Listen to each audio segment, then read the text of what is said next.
Don't bother coming home for party, Emma. Your room is Sarah's nursery now.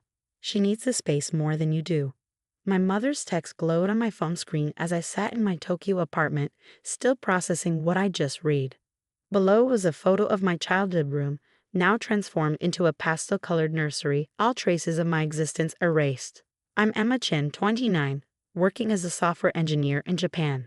For the past 3 years, I've been secretly paying my parents' mortgage and utilities after my dad lost his job. Every month, $3,000 transferred from my account to theirs, labeled as family support. Money they assumed came from some mysterious government assistance program.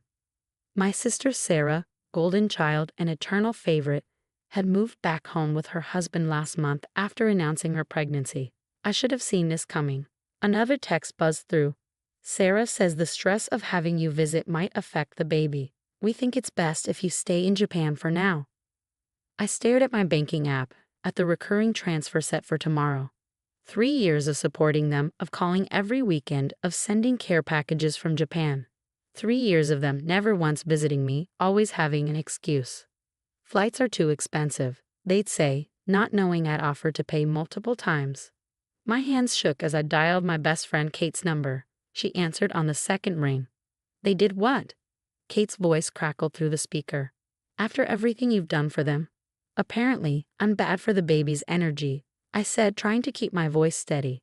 They didn't even ask. Just decided my room, my childhood, my home wasn't mine anymore. Please tell me you're canceling those transfers, Kate said. They don't deserve your help. I looked at the photo again. The walls my dad and I had painted blue together when I was 12 were now a soft pink. The window seat where I'd spent countless hours reading was covered in stuffed animals. Even the small dent in the wall from when I'd accidentally thrown my algebra textbook was plastered over, like I'd never existed. It's not that simple, I sighed. If I stop paying, they could lose the house. Sarah's having a baby. A baby that you're apparently not allowed to visit, Kate cut in. Emma, they're using you. They have been for years. She was right, this wasn't the first time I'd been pushed aside for Sarah. When I got accepted to MIT with a partial scholarship, they couldn't afford to help with tuition. But when Sarah wanted to attend community college 2 years later, they somehow found the money. When I landed my first job in Tokyo, they barely acknowledged it. When Sarah got hired as a part-time yoga instructor, they threw a party. My phone buzzed again. This time it was my father. Your mother's right. Sarah needs stability right now. Maybe you can visit next year once the baby's settled. Next year. Always next year. Always an excuse. I opened my laptop, logging into my bank account. 3 years of transfers stared back at me. $108,000 in total, not counting the extra I'd sent for holidays and emergencies. Money they'd never questioned, never truly appreciated. Then I saw it, the mortgage statement. I'd been making payments through an automatic system, but I'd never actually looked at the remaining balance. The number made me catch my breath. Kate, I said slowly, I need to call you back. I spent the next hour doing calculations, checking my savings, looking at property records. By the time I finished, a plan was forming. A plan that would make them realize exactly what they were throwing away. My phone buzzed one more time. Sarah, this time. Mom told you about the nursery, right? Don't make this difficult, sis. My baby needs a proper room, and it's not like you're using it. Besides, you're never here anyway. I thought about all the times I'd wanted to be there but couldn't because I was working extra hours to support them. All the holidays I'd missed because the money I could have spent on flights went to their bills instead. Opening my banking app one last time, I looked at tomorrow's scheduled transfer. My finger hovered over the cancel button, but that wasn't enough. No, they needed to understand exactly what they were losing. I picked up my phone and called my bank's international service line. It was time to show my family exactly what their reliable, invisible daughter was capable of. They thought they were taking my room. They had no idea what I was about to take from them. Hello, I said when the banker answered. I'd like to discuss paying off a mortgage in full. Yes, I'll hold. The next morning, I woke up to more texts from my family. My mother had sent photos of Sarah arranging baby clothes in my old closet. Look how perfect this space is for the baby. Sarah has such an eye for design. I didn't respond. Instead, I focused on executing my plan. First, I called my company's HR department to cash out some of my stock options. Then I contacted a real estate lawyer in my hometown. Yes, I can pay off the entire mortgage, I explained to the lawyer, but I want my name on the deed. Can we do this without alerting the current owners? The lawyer explained that since I'd been making all the payments and could prove it, we had options. By the end of the call, everything was in motion. My phone kept buzzing with messages from Sarah. Mom says you're being weird about the nursery. Don't be selfish, Emma. You're already living your dream life in Japan, while I'm stuck here in this small town. Stuck there? They'd remodeled my room before her husband's moving truck was even unpacked. This wasn't about being stuck. This was about taking what was mine, just like they always did. Kate called during my lunch break. Please tell me you're not still sending them money. Actually, I said, I'm doing something better. Remember how they never questioned where that monthly support came from? Yeah, that was weird. Your dad lost his job, suddenly money appears, and they just accepted it. They thought it was government assistance, never bothered to ask me about it, never even tried to look into it, just took the money and kept favoring Sarah. So what are you going to do? I smiled, looking at the email from my lawyer. I'm going to show them exactly who's been supporting them all this time. That evening, my father sent a message that made my blood boil. Emma, your mother tells me you're not responding to her texts. Don't be difficult. Sarah needs our support right now. You understand, don't you? You've always been the independent one. Independent. That's what they called it when they left me to figure things out on my own. When they chose not to help with college. When they forgot my birthdays but threw elaborate parties for Sarah. When they took my room without even asking. I opened my laptop and typed out an email. Dear Mom and Dad, for the past 3 years, I've been paying your mortgage and utilities. That money didn't come from the government, it came from me. Every month, $3,000 of my salary went to keeping you comfortable. I've paid off the remaining mortgage balance in full. Check your mail tomorrow for documents from the lawyer. Also, since you've decided I'm no longer welcome in my childhood home, I've made arrangements for the property's future. After all, it's partly mine now. Love, Emma. I hit send before I could second-guess myself. Within minutes, my phone exploded with notifications.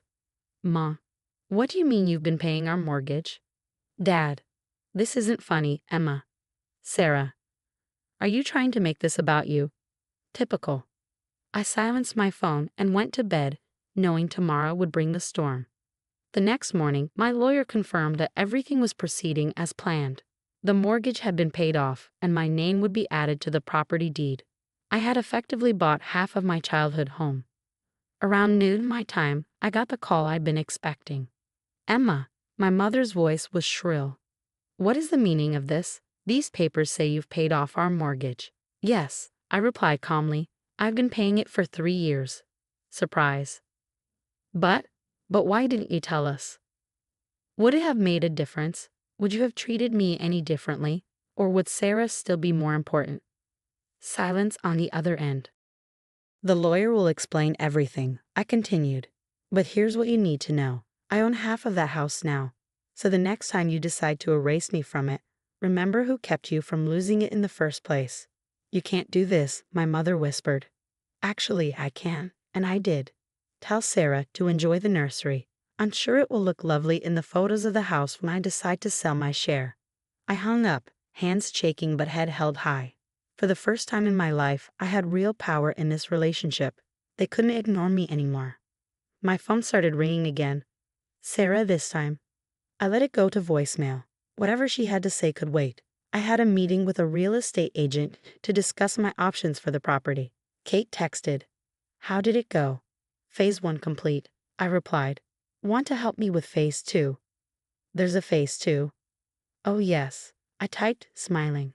They're about to learn exactly what their independent daughter is capable of. 3 days after my revelation, the family dynamic shifted dramatically. My parents stopped texting about Sarah's nursery and started sending desperate messages about talking things through. Sarah's husband called twice, probably realizing their rent-free living arrangement was in jeopardy.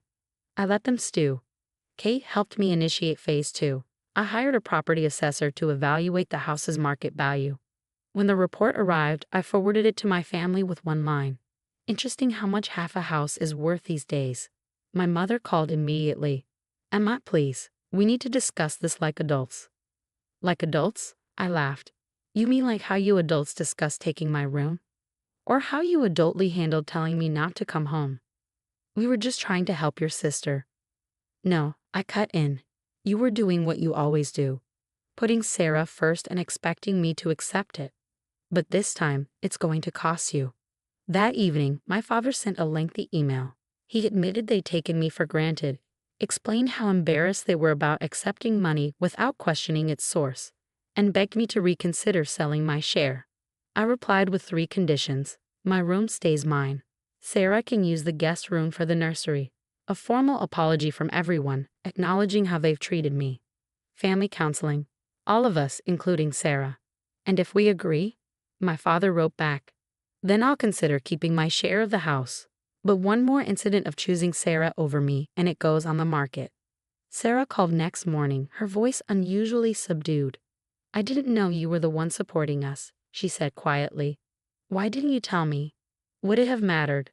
You've spent our entire lives taking things from me, Sarah. My room was just the latest example. She was quiet for a moment. I'm sorry, Emma. I really am. I never saw it from your side before. Well, now you have to, because your comfortable life in my old room. It depends on my goodwill now. The next week, my parents converted the guest room into a nursery. They sent photos of my room being restored, exactly as I'd left it. My mother even found my old blue paint to fix the walls. Family counseling started over video calls. It was awkward at first, but slowly, truths began emerging. Sarah admitted feeling pressured to live up to their favoritism. My parents confronted their bias. I shared years of hurt and resentment. A month later, I flew home for the first time in years. The house felt different, not just because my room was mine again, but because the power dynamic had shifted. They couldn't ignore me anymore. They couldn't dismiss my feelings or my contributions. Sarah met me at the airport, her pregnancy showing. I saved your favorite coffee shop's loyalty card, she said, handing me the worn paper card. Been adding points to it whenever I could, thought maybe we could go there together. It was a small gesture, but it felt like a start. At home, my mother had prepared my favorite meal, not Sarah's. My father showed me the new house documents, my name clearly listed as co-owner. The nursery in the guest room was beautiful, and Sarah seemed genuinely happy with it. That night, lying in my own bed, in my own room, I received a group text from my family.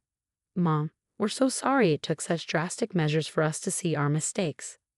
Dad, we're proud of you, Emma, not just for your success, but for standing up for yourself.